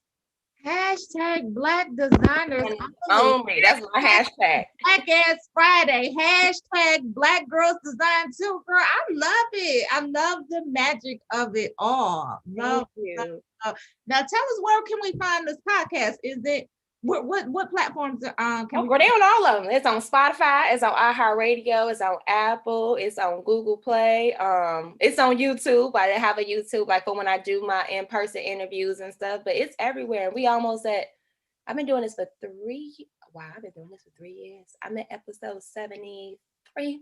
73. Yeah, it's a lot of information there. Like, you could go on there and learn the whole game for free. Okay. I'm gonna be checking in and catching up from episode 1. Yes. The intro. So it's holiday season. Tomorrow is Thanksgiving. COVID is still rampant. It's surging all over the United States. I'm not gonna say all over the world, but definitely all over the United States. So we have to be fashion forward in what we're wearing to the living room. But right. Tell us about what trends we should be wearing. How can we be chic and still fly on the couch, go on to binge watch some TV show and it's crazy. I just feel like I'm a jumpsuit girl. So I have my own brand. It's called Collier Petite. I make handbags, I make jumpsuits, and I make jackets. When I'm in the living room, give me a nice little velvet jumpsuit, a silk jumpsuit, or a denim jumpsuit, and I'm good to go. And that's all I make. I make jumpsuits in every variation. But to me, that's how I get fly. Now, I ain't putting on no 4-piece outfits to sit in the living room. I ain't gonna be able to do it. Like, it ain't gonna work for me. I'm like, it ain't gonna work for me at all. But I'm definitely that jumpsuit girl. Like, and I think that women underestimate the power of a jumpsuit, because it's gonna send, most of them is gonna cinch your waist. They're gonna situate your hips, and it's transitional. So you on the couch all day with your family, but then afterwards, if you want to hit something, you can hit something. You ain't gotta change. So listen, so where can we look at your jumpsuits? You got a website, your Instagram, all that. So the name of my brand is Kali Ava Teen. You can follow me on Instagram at Kali Ava Teen Inc. And that's just my name, VATEIN. I have 7 of everything, if that makes sense, because I believe that you are a different woman 7 days a week. I have 7 jumpsuits, I have 7 bags, and I call my bags jammers because I be jamming. And then I have 7 jumpsuits, and they all have their own names. You got the Jada, you got the Jill, the Jocelyn. You got some? Oh yeah. Oh, you want to see them? Yes, girl, let's see them. Okay, so over here, sorry, y'all. yeah, I was like, over here, you got this is Janae, and then this one is the Jocelyn jumpsuit. She's silk. She wrapped in silk over here. I got a velvet denim. And then over here, I got more. This is the Jocelyn as well. It come in denim and it come in velvet. And then the Jada comes in velvet, and she also comes in like a lightweight knit. And then Jamila comes in silk. She comes in velvet. So I got a whole little lineup over here. And then these my handbags right here. Yes. So my bags, you stick your hand in here. All my bags are convertible from a crossbody to a clutch. They all are made with Italia embossed leather. I went to Paris in March, and I found me a good old supplier, and everything is leather, suede, pony skin, and all the linings are gold silk. Very luxurious. Oh my God. Okay, we want to pull up your Instagram as well. You want us to pull up your Instagram or your website? Which one you want us to pull up? Pull up my website, LeneseCallier.com. LeneseCallier.com. Callier.com. Yes, mama, for being creative and passing on them creative juices. Yeah, she did that. I love it. So as she's getting that together, just explain to us what we're gonna see. We're gonna see more of your what? Well, on my website, you're gonna see Lenise Collier, the brand. So you got the Black and Fashion podcast is up there. You got Collier Teen Inc., which is the clothes. You got LC Apparel Consultant, your training programs, your courses, everything. You got the Black Girls Designer Club. I own a non-for-profit. We mentor, we teach, we give resources, we raise money to the scholarships because I felt like I didn't have all the things that I needed as I was growing up, and I had really wished that I had someone else that was like creative that could guide me and lead me into just being a more well-rounded person. And that's what we provide for these girls. Like we make sure that we partner with other non-for-profits. We partner with the Black Girls So Green Camp as well to teach in the summer times and when they have like their winter breaks and stuff. So you'll see me on that website and all the things that fall underneath that, which is why they call me the fashion fairy godmother. Yes. Okay. Let's take a look at it. Okay. Yes. Give it. Now, what's the name of this jumpsuit? Was that a jumpsuit? So if you go to Collier Teen Inc. at the top, yeah, Collier Teen Inc. and you go to CV jumpsuits, they all right there. Yes. Yeah. So you got them. That's all my girls: Jamila, Jayla, Jocelyn. That's all the girls. Yes. Yeah, all the girls. Okay, well, we're definitely gonna have to connect, girl. I love everything. And then if you go to the Collier Teen Jammers, it shows you all of the bags that I have available, and they're actually gonna be in the store in Soho, New York. It starts December 1st. I'm in a store called Flying Solo. So they're also available online, but they're also going in stores. I did my pitch to Macy's yesterday, so we'll see. Oh. Yes. Yes, we are claiming success and prosperity for getting your line in Macy's too. And why not? I hope so. That's the goal. That is the goal. I love it all. So I will definitely be reaching out. I need a personal tour in December. Garment District. The Garment District. Yeah, because of some things that you want to make. All right. Well, you could also, if you want to start, because like some people, I tell people to go on the tour if they want to try to do everything themselves. But if you want to work with us, we really go from concept all the way through. So if you just got like an idea in your head, you book a consultation or a design development session with me and my team. We sketch everything out for you. We do your measurements if I want to be your fit model, if you have another target consumer in mind, and we literally go start to finish. We do the patterns and spec sheets. We do a fitting with you. We do the fabric sourcing with you. We really help you build your brand assortment. And we work through all the kinks and stuff like that. We go through costing and production and merchandise management. So successfully this year, I've created almost 100 Black apparel lines. Listen, it's done. Say no more. Lanice Callier, fairy godmother. We definitely will be in contact soon. And I must say, I love all of your designs. That little blue number, that purse, the rectangular one that caught my eye. I'm like, that's real nice and cute.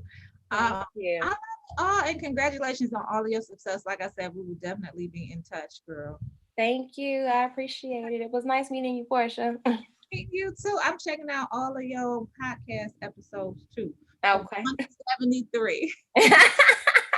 Good. Hey girl, we will catch up with you a little later, and I might have to go shopping on your website to see what type of jumpsuit I might want to wear for Thanksgiving. Go ahead, girl. It's gonna wait. I don't know if it's gonna get there in one day. You might have to save it for Christmas.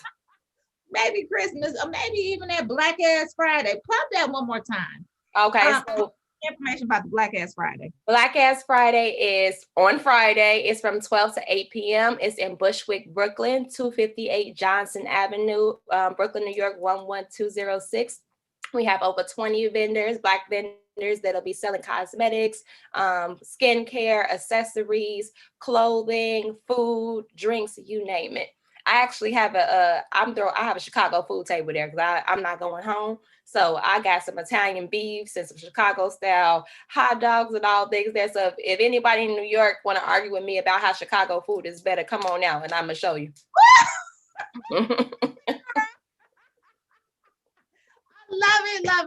Love all of that energy. I wish I could make it, because if I could, I would be down there. But y'all have fun anyway. Be successful. I know people gonna come out. Y'all gonna get some money. Y'all gonna make some money. Y'all gonna make some people happy. You gonna support some Black designers. I love it. Thank you. The fashion fairy godmother, y'all. Callier, we will be in contact soon. Thank you so much. Thank you. Appreciate it. AM wake up call. All right. Thank you. Have a beautiful day and happy Thanksgiving. Same to you too. Thanks so much.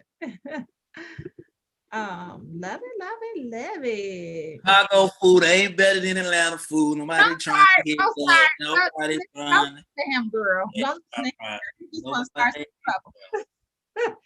Nobody ain't trying to hear that. I think she gone. I love her. Good.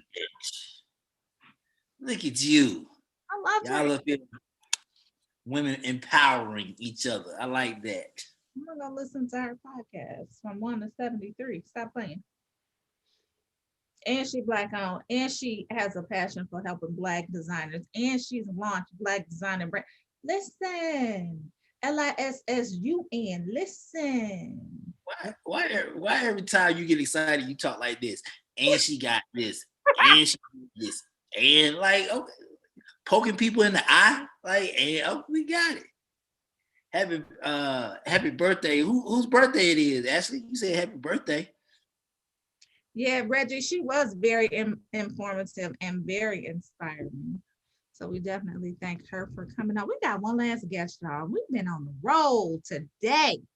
We've been on the road today. One last guest. So we started out talking about the BET 40-year reunion. We're going to end the show talking about the BET 40 reunion as well. It's a big thing, y'all. It's a big thing. Like, BET was really a part of our culture. That's how we identified ourselves. You know, we was running to the TV to watch all of the shows. What'd you say? 106 in Park. We needed to see what they had on. We needed to see what video was gonna break. We needed to see, you know, who the hottest of the hottest was. Yeah. Like I you know, not in a bad way. Like I love BET. I really wish that it was still creating, if that makes sense. Like, I still wish it was creating, cause we done seen Baby Boy 1,000 times. I get it. You know, I don't need to see Baby Boy no more. I get it. I'm just saying, I still wish it had creative shows and stuff like that. That better. I miss all the creative shows. Yeah, she just be dramatic. Like, what he say? What he talking about? He didn't say nothing. My man didn't say nothing. He didn't say nothing. Jesus. Sound like he over there with something to say. Teru, you might as well just come on the show if you got something to say. Yeah. Uh-huh. Nah, But she was a great guest, Teru. Thank you. I loved her. 40 years. That's dope. 40 years. No, it's hell. You these days and times you got to give BT a pat on their back. A lot of these people can't stay together 4 days. If you about 40 years. It's that whole entitlement sense of entitlement. People be sitting up there acting like they deserve and they like sit down and learn something, young. And that's what Jeffrey wanted to say. Y'all sit down and learn something. We put this thing together. Jumping into the social report while our next guest arrives. Wherever Ashley want to go, she gonna go because that's what she gonna do. Because I couldn't get sleep last night. She helped me, but we ain't gonna talk about that. Just get in my feelings. So we talked about this earlier. I was not gonna bring this up, but now it's out of hand. I want y'all to look at these two photos. Chicago really needs to calm down. Quando Rondo, the dark-skinned gentleman with the hood, got into a fight with King Von. King Von was killed 2 weeks ago. These two gentlemen were fighting. Somebody in Quando Rondo's camp shot King Von in a fair fight. Here's the problem, Portia. Quando Rondo just released a song talking about the situation. Now, brother, the man was just laid to rest. He was just laid to rest. You could have shut up. Allegedly, the song was talking about him, Romeo. You see them doggone props. Okay, allegedly the song was talking about him. I'm finna tell you allegedly what's going on in Chicago right now. Allegedly, his people who have been buying out the shows, remember when you asked me about people have been buying out his concerts and stuff like that, they've been very quiet, and now Chicago is on edge because a lot of people feel, and I mean a lot of people in the industry, from DJ Envy to Joe Budden to Charlamagne the God to everybody that we know, they feel like this is about to be a tipping point because his team and his crew and the people that he run with are very, very quiet right now. Brother, please, I take that song down. Please remove that song. You are making the situation worse, and you are the epitome of causing Black conflict. That's exactly what you about to do. You really about to do that. And we all know Chicago has been having problems with their youth as far as gang violence and basically street violence. This is exactly what it's turning into. Quando Rondo, please take that song down. I heard the song. And allegedly, take that song down. Don't do that after somebody passed away, brother. Don't do that. So we'll probably be hearing about this in the next couple of weeks, Portia. Next up, and I had to get that out because the internet was crazy. Oh, the internet was crazy yesterday. Oh my God. I pray for peace for all of them, and I hope that they can work through it. And whoever is in their inner circles, their family, the camps that they run with, like simmer that down. We going into the holiday seasons. We don't need nothing else in 2020 to help take nobody out. Like simmer down now, get it together, talk to your people, get a mentor, get a hobby, start a business, a real business. Let's stop the violence, y'all. Just you said it on you hit it on the head. Whoever in your circle, this is the perfect time for somebody real in your circle to say, hey, maybe we need to stop. Maybe. Let's talk about this. I'll continue, but our guest is here. Yes. Let's go with Angela Stribling. And she's coming to hang out with us today. Teru said, read, Romeo. I'm trying to get it out there. Hey, because they about to cause some trouble. Angela. Matter of fact, Angela did it. Now let me stop playing. Oh, no, she didn't. Let me make sure you can hear me. We Hi.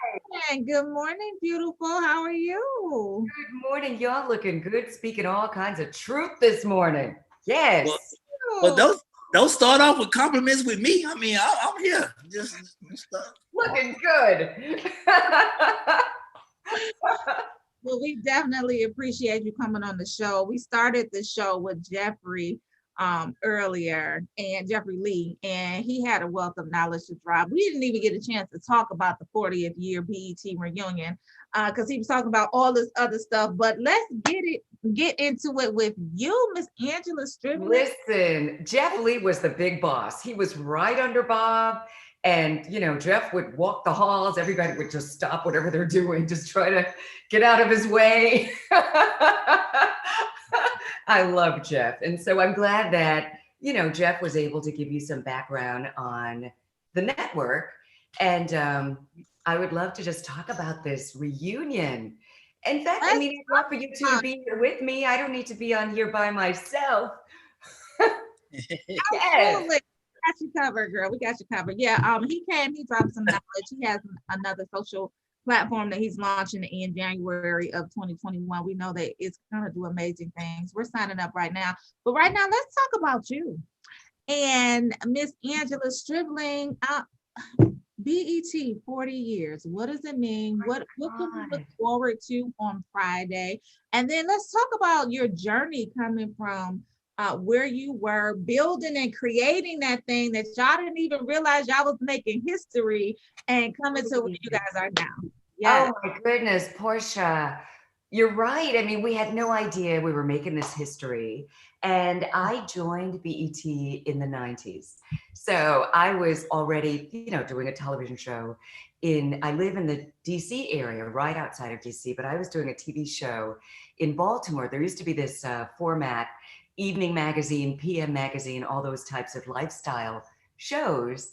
And I used to do segments on this lifestyle show on the ABC affiliate in Baltimore. And, you know, then I started hosting, along with doing that, I had like a lot of jobs. I was also hosting this TV show locally in DC called Washington Style. Again, a lifestyle show. That's my thing. And Donnie Simpson's producer, Jeff Newman, saw me on the show one day and called me up at the station and said, hey, you know, Donnie Simpson has in his contract that he gets the entire summer off. So they were looking, I know, right? They were looking for someone to just sit in for him for the summer. I was like, okay. He goes, if you want to come in, we're taking auditions. So I went in, auditioned, and they hired me on the spot, which was so cool. And, you know, so I started hosting Video Soul. Oh my God, back in the day. I mean, that's what 106th and Park kind of grew from. But if you could have seen what we had to go through doing Video Soul, they had this little broom closet. And, you know, they play the theme song. And so you're standing there in the closet, you know, ready to walk out and do your thing. And then you hear this little sound of a doorbell. And then you open the door as if, you know, you're on the Tonight Show and walk out and, you know, go to the couch. But it was so cool. I mean, we had such little to work with, but the viewers didn't know that. It looked like it was magical, right? Right. Definitely fun times. Fun times. And, you know, when I think about the people that came across, you know, my platform, the people I've interviewed, you know, I did Video Soul, and then they created this TV show for Melvin Lindsay and myself. We used to host a show, Screen Scene. And that show was kind of like, remember that? Yeah. Like, it was a platform for Black actors, directors, you know, mostly actors on television and film. We'd show whatever they were doing. And so, you know, I mean, Black Hollywood would get a little bit of attention on Entertainment Tonight, you know, but not much. It would just, you know, unless it was something really, really, really big. But we made it our business to cover everything that we could, everything. And as a result of that, I mean, Black Hollywood knew who Melvin and I were because they were watching. You know, we were promoting them, and this was their platform, which was just so wonderful. You guys set the foundation for a lot of things. And I know at the time you didn't necessarily realize what you were doing and making history and all of that. But I want you to paint a picture for us, BET back in the day. Like you said, Jeffrey would walk the halls and everybody kind of straightened. Yes. The big booming voice. I mean, he was nice. He didn't, he didn't abuse his power, but we felt it. Jeff was really cool. I mean, to this day, I love Jeff Lee. I mean, he was very fair. He was just very cool and made sure that everybody was doing what they were supposed to be doing. It was very professionally run. And, I love that. So, okay, let me paint this picture. Okay. So, I painted the picture of what was happening on Video Soul. So with Screen Scene, we had our producers working for us, writing for us, and, we were doing live TV and it was prime time. It was 7 o'clock every evening, Monday through Friday. And, we've got our scripts, we're ready. I mean, and we felt like this was just as important as mainstream TV because honestly, it was, right? I mean, it was before streaming. It was, there weren't as many cable channels.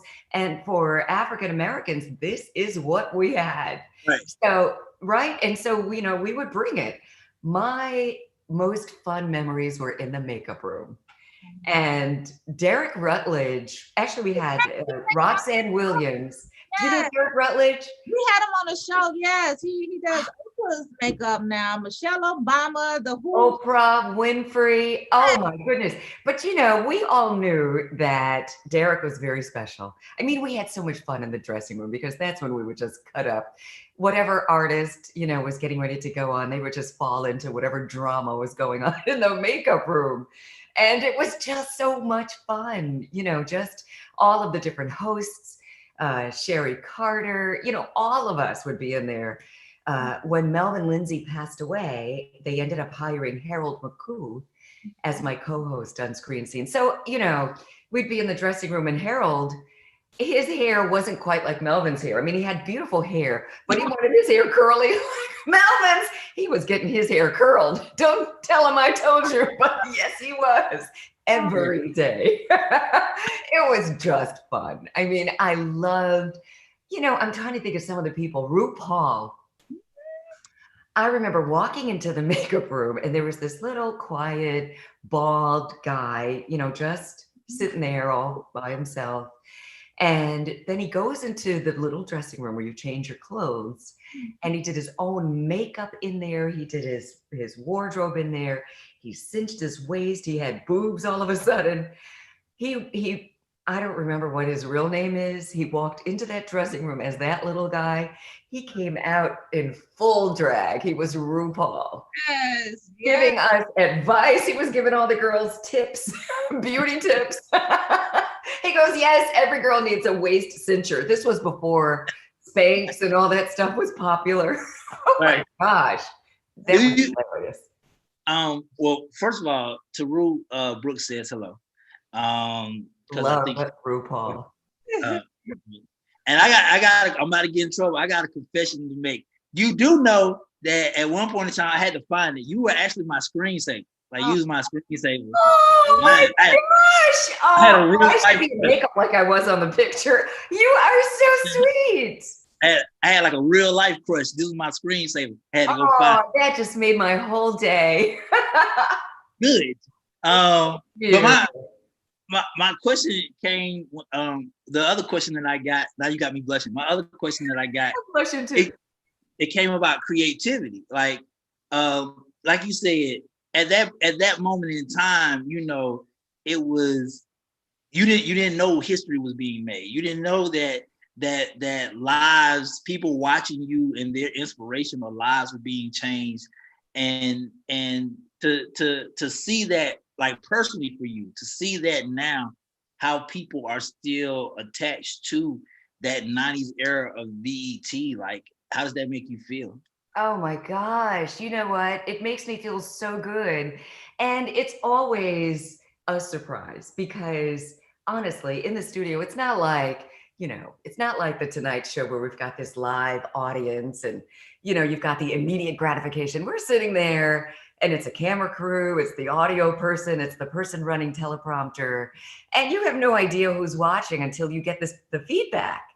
And it just makes me feel so good that we built something very special. I mean, and it was all very organic. And, you know, I had come from a television background, but a lot of the people that you saw on BET, this was their first job in broadcasting. And they, you know, just watching them get better and better, you know, as they did it. I was talking to my girl, Ananda Lewis, the other day. Remember Ananda, beautiful, used to do Teen Summit.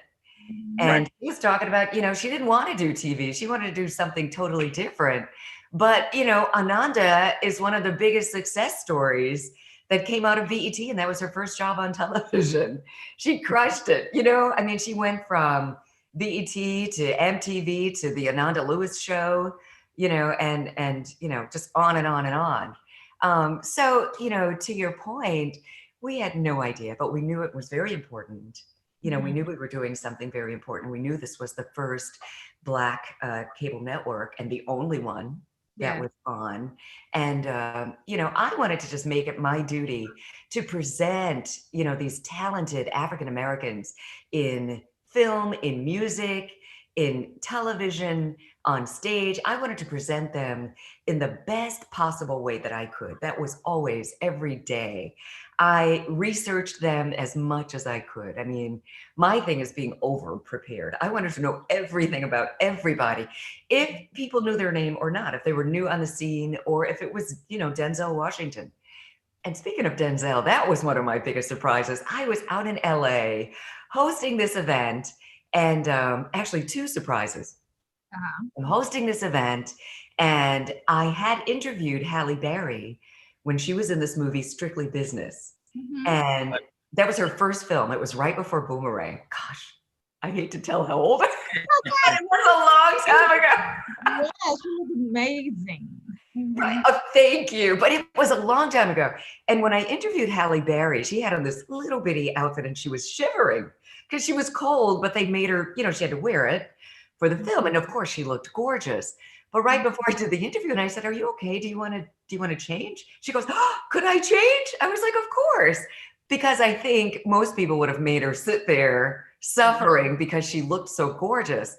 But she appreciated that so much that, okay, fast forward, here I am in LA hosting this event. She brought one of her relatives up to me and told them, "Oh, this woman, you know, really saved me on the set and blah, blah, blah." And I was like, "Oh, that was so sweet. She's just such a sweet lady."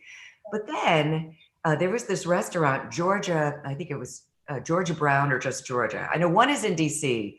Georgia Brown is in DC. Georgia is in LA. A friend of mine, Norm Nixon, the former basketball player. Married to the dancer. Not Felicia, but Debbie Allen, right? Debbie Allen. So Norm wanted to show me his new restaurant. And I told him I was going to be in LA hosting this thing. So after, well, actually it was still going on, but when I was finished doing my part, he goes, "Okay, come on, let's go.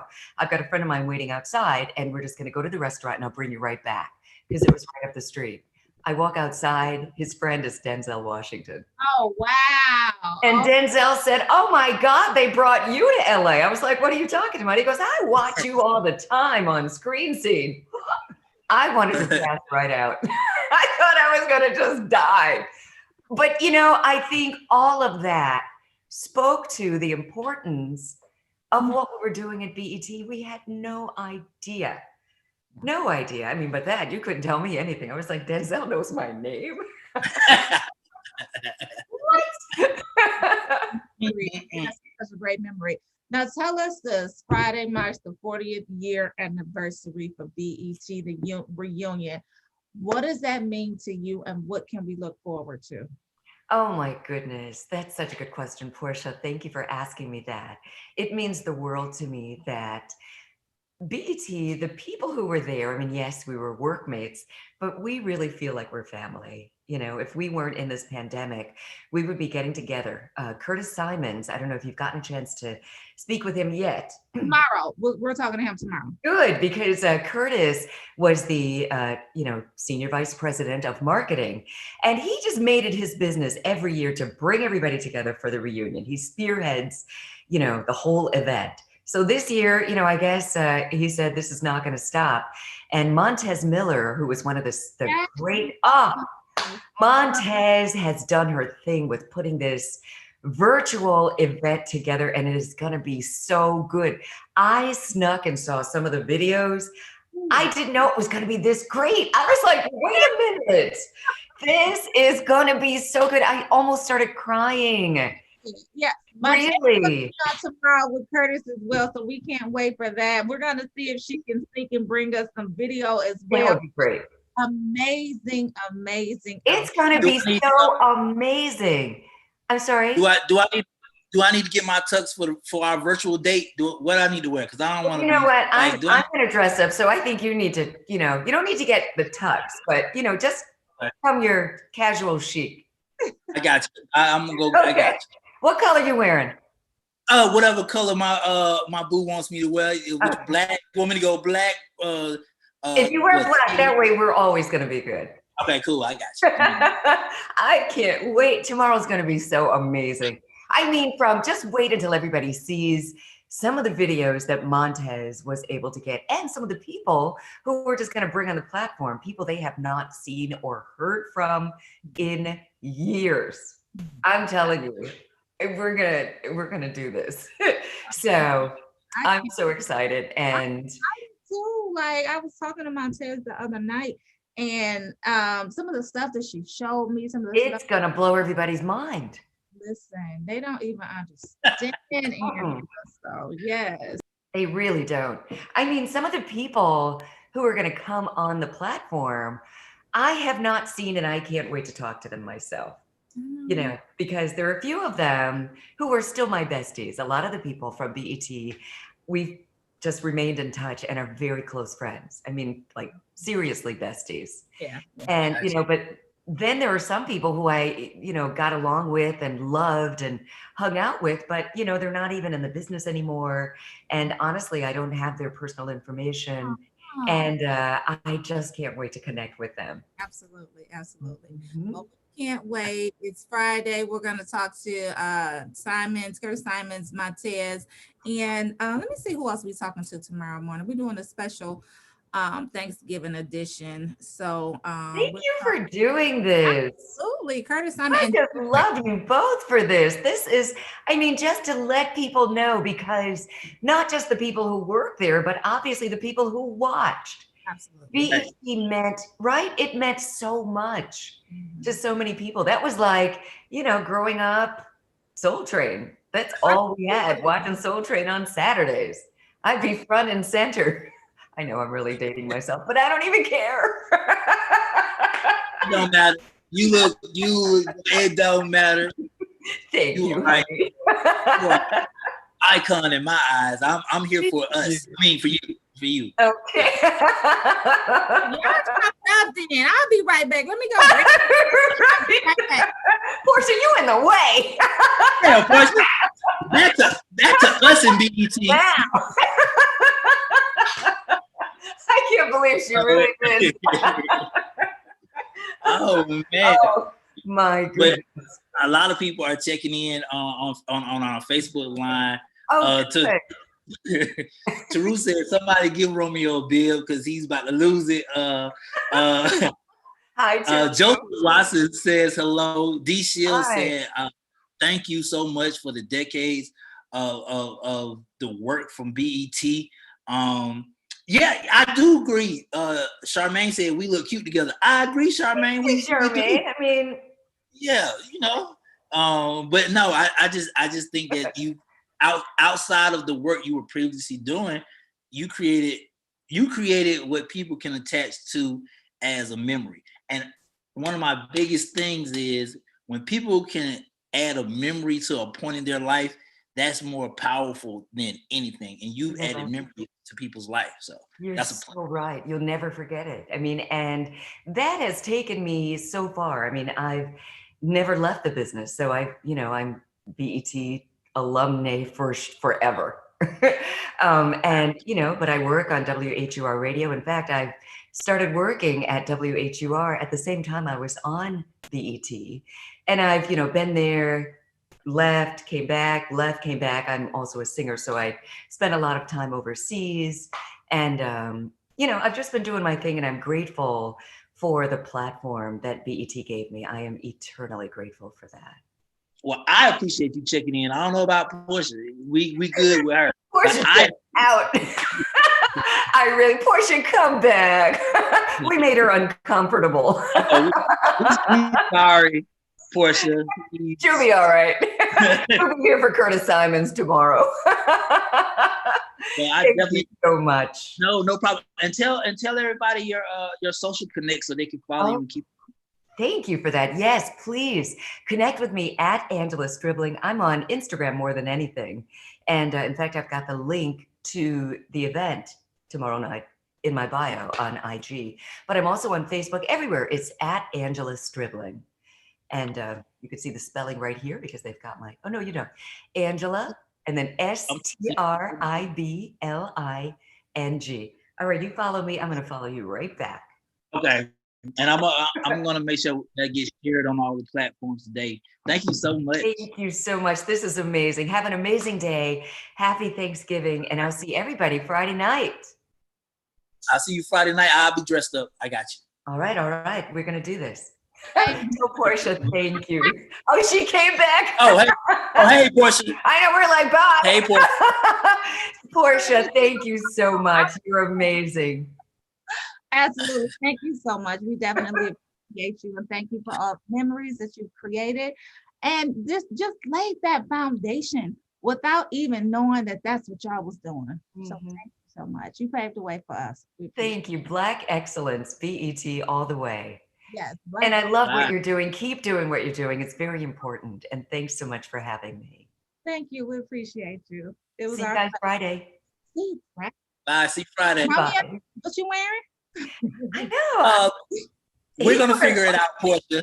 You can't don't come late to our conversation. We'll figure it out. Do I need to leave again? I'm just curious. Do I need to leave again? Okay. No. All right. Thank you. Thank you so much. See you. Bye. Here, have a great day. Yup.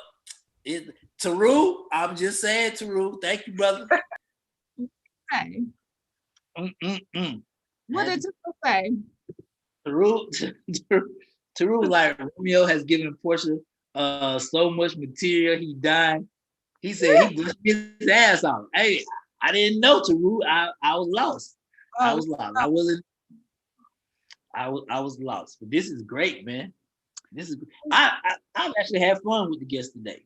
We had a variety of guests. We went from business executive to finding out that we was about to have our own social platform where we can monetize ourselves, Black owned, to fashion designers. We talked to Greg talked about his hoops. We talked to Angela. We talked to, who else did we talk to? We talked to the fashion designer. We talked to Greg. We talked to the Go With The Flow ladies. We had right. Yep. Yeah. So it's been dope, man. I had fun. Ashley said, "Fix your face." I can't, Ashley. The woman's gorgeous. I couldn't fix my face. I got lost. Oh. Okay, I got issues. I'm working on it. Jesus. Oh, Lord. Facebook, I'm glad I gave y'all some entertainment. I'm trying, okay? It's not my fault. You gonna finish your report, or what we gonna do? Because we have back to this social report. Okay, now, ladies, let me tell you something. I get it, but this, to me, it disturbs me. But so Monique was explaining yesterday why she calls her husband daddy, and she said because he raises me. So she was on the Tony Braxton podcast. She said one of the main reasons that she calls her husband daddy is because he raises me. He's given me everything that my father did not. So I call him daddy. I was like, I don't know how that works.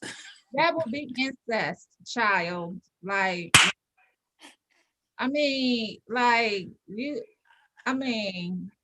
There are other reasons to call your husband, your boyfriend, or whatever, daddy, but to put it in the context of He raised me. He gave me everything my daddy did. And it just, it puts the thought of incest in my mind. Ain't And it weird? Like I was like, huh?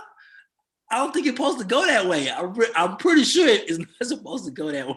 like, that's not the visual that I want to see when you call in your husband daddy, and I'm not even gonna put it on her, putting it on me. Like, that's not the visual that I want to see when I'm calling my man daddy. Like, that ain't not it. That's not it. That know what, Portia, as a woman, thank you for clearing that up, because I thought I was losing my mind. Like, I don't know. Now every time a girl say it, I gotta start asking her, like, what context are you putting this in? Like, I don't. Next up, Exactly. where you want to go, Ashley? Please go to the old dude. Hey man, look, man. It's called jail, man. Like, I don't know. R. Kelly New York trial date is set for April. His attorney says the singer is having mental health issues impacted by being incarcerated. Apparently, R. Kelly is having minor and somewhat major spasms for being in jail in a cell locked up, even though he has been convicted of, well, allegedly, we know how Ashley is. Although he's on trial for these crimes, the attorney says he needs to be released so that he can be properly prepared for when the trial starts in April. Oh, okay. Hey, man, let me help you out. It's called jail. I don't think it's supposed to be.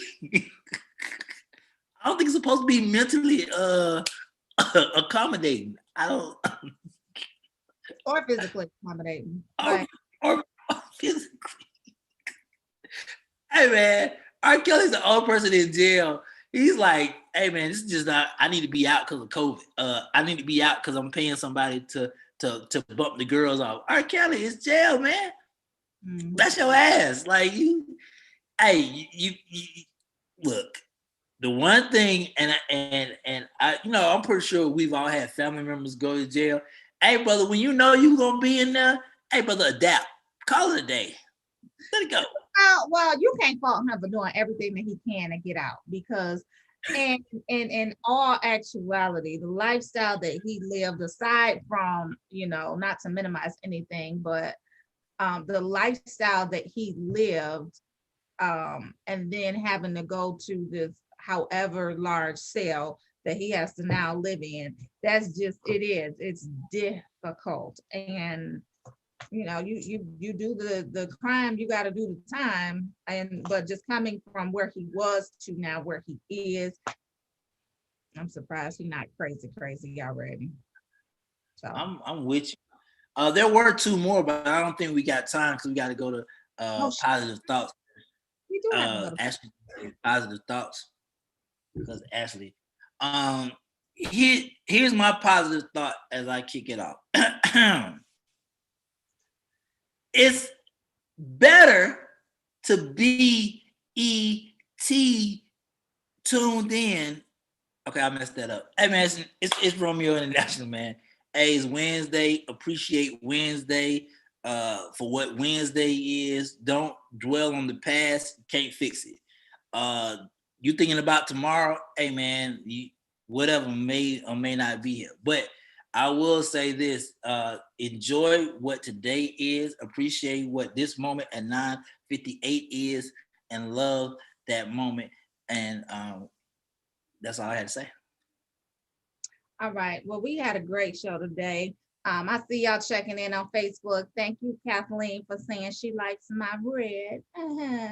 But I just have to say this. And having those executives on, Jeffrey Lee, and having Angela on, who made history as well, and then having the entrepreneurs on, as well as the guy with the choir, the wellness ladies, Let Go, Let Flow.